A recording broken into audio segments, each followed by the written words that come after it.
Welcome to Have You Read It, the channel where we bring books to life one summary at a time.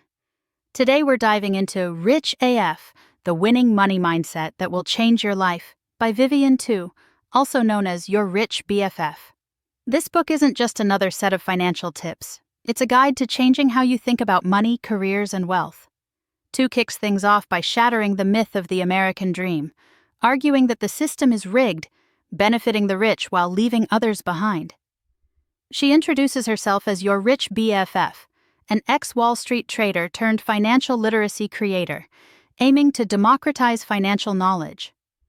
The goal is to make money conversations normal and empower the next generation to achieve financial independence. Tu contrasts the traditional advice of scrimping and saving with the approach of the wealthy, who focus on investing and growing their wealth.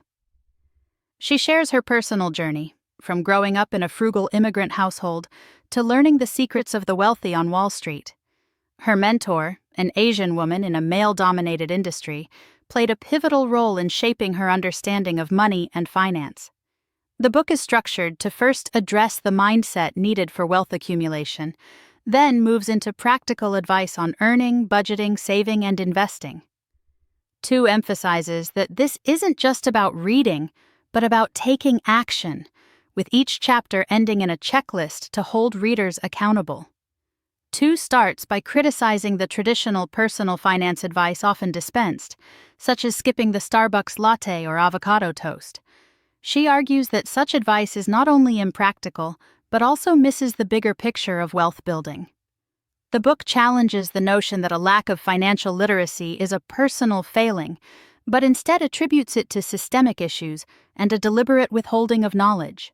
The author expresses her mission to make financial literacy accessible, especially to those who have been historically excluded from financial conversations. Tu emphasize that becoming rich requires adopting a different way of thinking about money, highlighting that rich people often break the conventional rules. She shares an anecdote about a Wall Street sales guy who went to Atlantic City with a client, gambled all night, and then chartered a helicopter back, illustrating how the rich often operate outside the norms. One key difference is that rich people are lazy. Rich people don't want to work hard, and they want you to work hard for them. Their money works for them 24/7. She also points out that they aren't concerned with impressing others. They focus on buying assets that generate income rather than liabilities that depreciate. The book stresses the importance of adopting an abundance mindset, sharing knowledge, and helping each other succeed. Rich people think long-term, delay gratification, and give away their money strategically, knowing it will come back to them. Tu acknowledges that previous generations had it easier when it came to wealth accumulation, due to factors like lower college costs and a stronger job market. The first section of the book concludes by outlining why the personal finance advice that is out there sucks. For example, the media focuses on your personal shortcomings, and that is why you're broke. She argues that conventional wisdom, like finding a cheaper place to live or cutting out lattes, doesn't address the systemic issues that keep people from building wealth. She stresses that being broke isn't a choice, and acknowledges the disproportionate challenges faced by women, people of color, and LGBTQ+ folks. The second section opens by emphasizing the importance of earning more money. You can only save as much as you earn, but you can always earn more. The book goes against the grain by addressing earning before diving into budgeting. Tu shares her career saga, from a club promoter to Wall Street trader to a digital media sales partner and finally, to a financial literacy influencer. The lesson is that finding an environment where your work is valued and rewarded is key to financial success. This requires selling your skills, networking effectively, and knowing when to leave a toxic or stagnant workplace. Tu lists green flags and red flags for workplaces. She stresses the importance of having advocates and mentors who will champion your career growth. A key element of increasing earning potential is negotiation. Tu argues that everyone should negotiate their salary and provides a script for asking for a raise. Tu also shares that you can only get paid fairly if you're selfish, too. She also suggests negotiating for things like RSUs, paid time off, flexible work arrangements, signing bonuses, and job titles. For those looking to supplement their income, Tu introduces side hustles. She distinguishes between side hustles, which are done for money, and passion projects, which are done for enjoyment. Side hustles should be low risk and actually make money. Tu cautions against multi-level marketing schemes, as most people who join them lose money. The side hustles should also fit into your lifestyle. After earning more, the next step is managing that money effectively. Tu debunks common myths about budgeting, emphasizing that it's not about deprivation or rigidity, but about planning and self-acceptance. Budgeting is about self-acceptance and acknowledging your worth. It's about the choices and options that you have. Rich people budget, because that's how they're going to keep the family home on Martha's Vineyard and send their kids to Harvard and retire at 45. She emphasizes that budgeting lets you plan to be spontaneous. Tu outlines the core differences in what the rich people do and how they manage their money. First comes the spending audit, tracking where your money goes. Then you categorize your spending into areas like housing, food, transportation, entertainment, and self-care. Finally, you classify those categories based on their essentiality: red for non-flexible expenses, yellow for somewhat flexible, and green for discretionary. Once you have a clear picture of your spending, you can look at your net income and determine if you're spending more than you earn. She also introduces value-based spending, which means weighing the price of a potential purchase against the work you've done to earn that amount of money. You are aligning your money with your values. The book stresses that your budget should account for non-negotiables, those small luxuries that bring joy and comfort. Tu urges you to remember, you can afford anything, but you can't afford everything. So choose your non-negotiables wisely. Tu also includes the need to handle all the random expenses. It is very common for immigrant families, the expectation that kids will go out, make bank, and put a lot of that toward their parents and family. From there, Tu shares strategies for setting healthy boundaries with friends and family, emphasizing the importance of transparency, not enabling their financial pitfalls, and maintaining your own financial well-being. The final section dives into specific budgeting strategies, like the 50-30-20 rule, zero-based budgeting, reverse budgeting, and the half-payment method.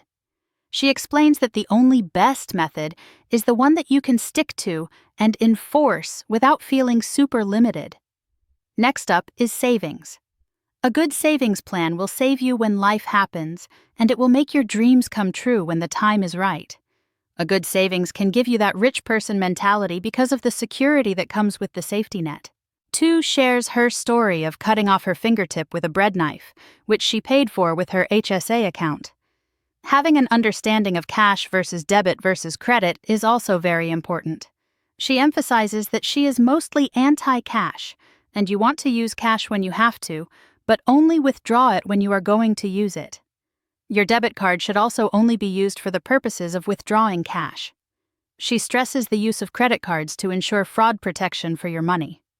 The author walks through how to bank like a rich person, starting with the premise that banks rely on rich people. She then goes through how to set up and find out the best high-yield savings accounts.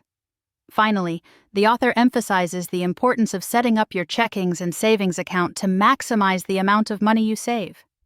You are to leverage your worth so that banks don't treat you like they don't respect you as a human being. She also urges her listener to understand how important it is to have an understanding of your credit score to help with that relationship. Finally, and arguably most importantly, a key to achieving wealth is saving. She shares her personal story of gifting a luxury vacation to her parents in celebration of their anniversary. Tu stresses the importance of negotiation. Whether it is medical bills or interest rates, negotiating will help save in the long run. With savings established, Tu transitions into the final stage, building wealth. She starts with 3 truths of investing. Investing might seem complicated, but it doesn't have to be. Investing does not require you to be a stock market genius. Investing, not saving, is how you get rich. She shares a story to illustrate that there is a level of risk to all investments. As an intern, after all her rigorous training, her stock lost half of its money. Tu stresses the importance of building a diverse spread of investments that'll capture the growth of the economy overall. Next, Tu breaks down some common misconceptions people think about when it comes to investing. It's only for the rich, you need to have a lot of money to start, and you need to have a degree in finance. She shares the importance of being consistent and contributing to your wealth. She shares a list of assets: luxury assets, real estate, stocks, bonds, cryptocurrency, and why you want to avoid certain strategies with each. She then transitions into investing with 100% confidence in the way you're investing your money. After that, the conversation flows into what a brokerage is. The order in which you prioritize those different accounts in order to have a diverse set is detailed next. Tax benefits are explained as she states, "The government sees us as a bunch of toddlers." She touches on solo 401ks, Roth IRAs, and HSA. Finally, and arguably one of the most important parts of investing, is planning for your future.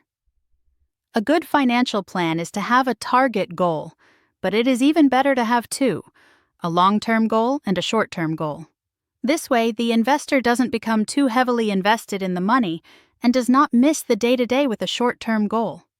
She closes the investing section with not stressing too much over trying to time the market, and also by stressing the importance of finding trustworthy sources. It also helps the reader to have both knowledge and resources that can help them in their journey. In the final section of the book, Tu goes over more meta tactics for obtaining true financial domination. She begins by breaking down what some people think is basic debt and credit. The author states that although some people view her as the woman to change the world, what she aims to do is get you the most money so you have the liberty and options available in your life. As mentioned previously, she goes over what the best form of spending truly is, and that is responsible use of your credit cards. She stresses being careful with your cards, but that does not equal being scared of the rewards that are a part of smart credit. Then she goes over how to build a good credit score and how it can help improve your life. Pay payments on time, know the utilization sweet spot, and move the goalposts. Although sometimes debt makes people shrink, it doesn't mean that it should be this way. If that happens, don't internalize, as it is not going to help. When you have debt, you want to first start with either a snowball or an avalanche. Rank all of your money in the best order, and you'll have more success with reducing your debt in the long term. Other strategies, like debt consolidation or balance transfers, can be used to improve overall debt. Finally, she touches on what we should do. What it comes to taxes. And like debt, what doesn't kill you makes you stronger, and can be an extremely powerful tool. She then does a breakdown of how taxes are calculated.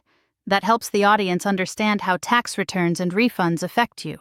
You need to remember how you are going to act, and not let the government just do you. Some people want to give you the best advice in the world, and some people want to take advantage. And if that is the case, don't make that choice. She explains that there are people that can save the everyday person, and people that are actively trying to take advantage of you. There are several points touched on that help the audience get the knowledge about where their money is going, maximize deductions and credits, and get all that's coming to you. Then, you are to assemble your team, certified public accountants, estate attorneys, and financial planners to make sure everything is buttoned up. This all culminates in that FU number when you can tell your boss to F off. The FU number should be thought of as an evolving number as time goes on, and it needs to be the main goal so that when everything comes to a crossroads, you remember to make the choice that makes you. The book concludes by re-examining the money mentalities we inherit from our parents. These mentalities might include hoarding wealth out of fear, shaming spending, or believing that upward mobility is impossible. Tu urges readers to challenge these beliefs, practice forgiveness, and recognize their own worth and potential. The true secret to being rich AF isn't about having a certain income or following a rigid set of rules. It's about cultivating solid gold habits around money. It's about shifting our mindset and how to reframe what we have been taught. It's about using personal agency and also understanding your value. The book's main takeaway is that anyone can achieve financial independence by adopting a rich mindset, educating themselves about personal finance, and taking consistent action. The goal is to create a life of richness and have the financial means to pursue one's dreams. The author offers these easy-to-remember heuristics. You can only save as much as you earn. If you fail to plan, you're planning to fail. Rich people do not want to work hard. They are lazy in a brilliant way. It's okay to be selfish and always think about yourself when dealing with the banks. Thanks for watching. Make sure to give this video a thumbs up and hit that subscribe button so you never miss our next book dive.